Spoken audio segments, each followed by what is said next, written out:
फार्स्टआवनो जोंनि पर्बजरानि कंग्रेस दलनि ब्लकनि सभापतिखौ आङो आगोथियाखै आंनि धन्यबाद जासिबाय। बिथांमोननि सेस्थायाव आरो जोंनि पर्बजरानि मंडल कंग्रेसनि सेस्थायाव आरो बे पर्बजरा ओनसोलनि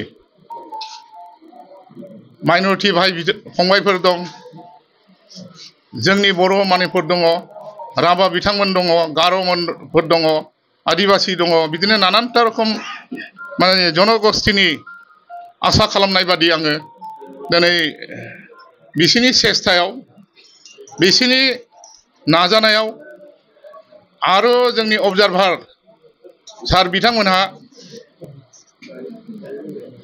फजलुर रहमान बिथाङा सारा पर्बजरा ओनसोलनि मंडल कंग्रेस कमिटिखौ खेबसे नङा खेबनै बबेबा खेबथाम बिदि गिदिंनानै जोंनि पर्बजरा रायजोनि जे मदद बा आसा खालामनायखौ बिथाङा नुनो मोनदों।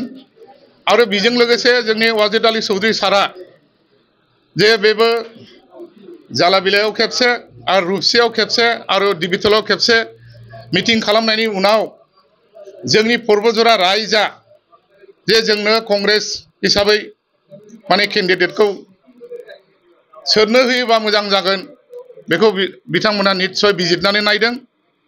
बिजिरनायनि नायखांनायनि उनाव दिनै बिथांमोनहा सालिजारि खालामखांनायनि उनाव निस्सय रायजोफोरजों रायज्लायनायजों लोगोसे आलोचना खालामनानै दिनै बे टिकेटखौ सहेन ब्रह्मनो होनांगौ होननानै निस्सय फाइनाल खालामदों।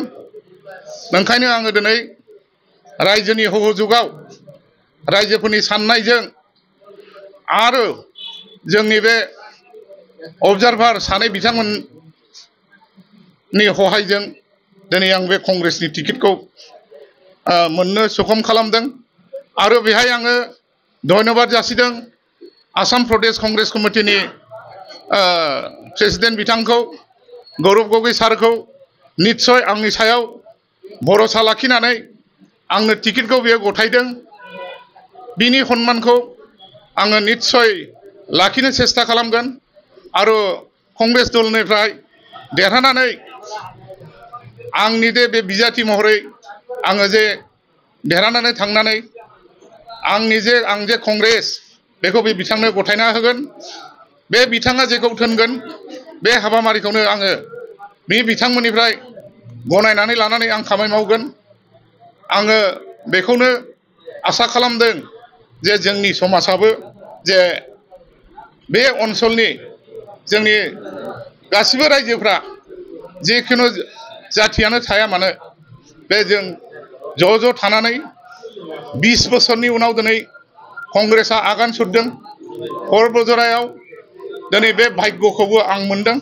ओंखायनो आं आसा खालामो जे जय जागोन होननानै आरो जय जानानै रायजोफोरखौ आङो कपारेसन खालामनो हागोन होननानै आं आसा खालामो आरो बेखौनो बुंनानै आंनि माबाखौ आं फोजोबनाय जाबाय। धन्यबाद।